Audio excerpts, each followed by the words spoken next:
It's political junkies heaven this time of year. We're 4 days away from Super Tuesday. 14 states are voting. It is the biggest delegate haul yet. And Bernie Sanders, he is hanging on to a commanding lead nationally. A new Fox News national poll has him ahead by 13 points, a first for this particular poll.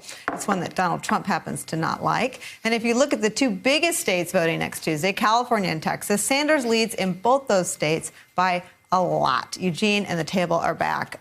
This is, I think, the Sanders story. His dominance nationally really does put him at an advantage for scooping up delegates on Super Tuesday. On top of having the resources in order to play at Super Tuesday, and having the grassroots. Exactly. And so this is what makes South Carolina interesting as he's moving into Super Tuesday, right? So Bernie Sanders, the campaign has been making the argument that what they're good at, they have a revolution. They can expand the electorate. Here we have the ideal context to test that claim. It's a Saturday vote.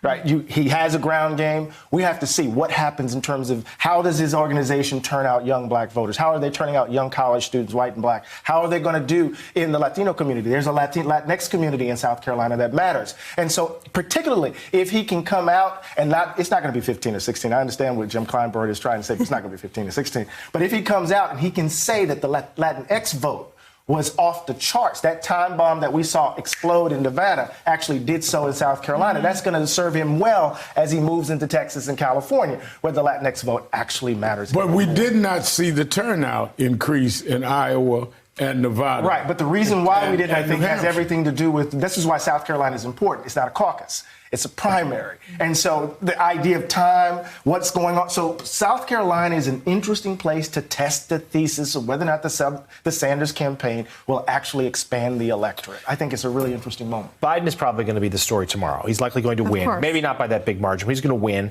He does, as we noted, he doesn't have the resources or ground game to really play much at Super Tuesday. He's doing, I believe, 4 of the Sunday talk shows on the next day. They're clearly banking on a win, trying to gin up some momentum going into that.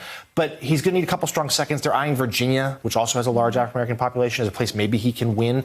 But Bernie Sanders is going to come out of Tuesday, largely triumphant, and he is going to have, it might narrow down to a 2 or 3 person race. We'll see if Mike Bloomberg, how he fares, whether he's going to still want to pour the resources to stay in this. But it's as much as Biden is going to try to spin it as the comeback kid, which is sort of an interesting place to be when you were the national frontrunner for most of the year. But he's going to try to be the comeback kid after tomorrow. But he runs into just 3 days later the juggernaut that is Bernie Sanders on Tuesday, and Sanders is going to be well positioned going forward. So, but I think you've got to be real careful with one. I think that you're right, but don't forget you're dealing with delegates. If you get over 15%, Sanders will not take all the delegates in California. Right.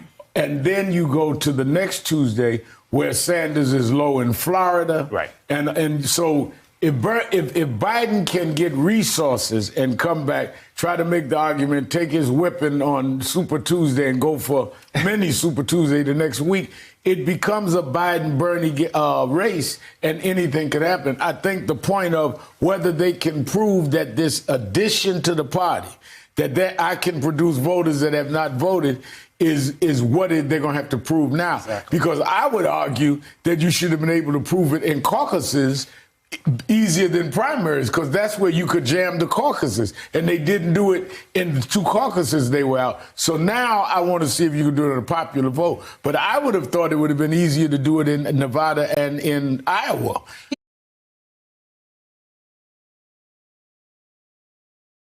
Hey there, I'm Chris Hayes from MSNBC. Thanks for watching MSNBC on YouTube. If you want to keep up to date with the videos we're putting out, you can click subscribe just below me, or click over on this list to see lots of other great videos.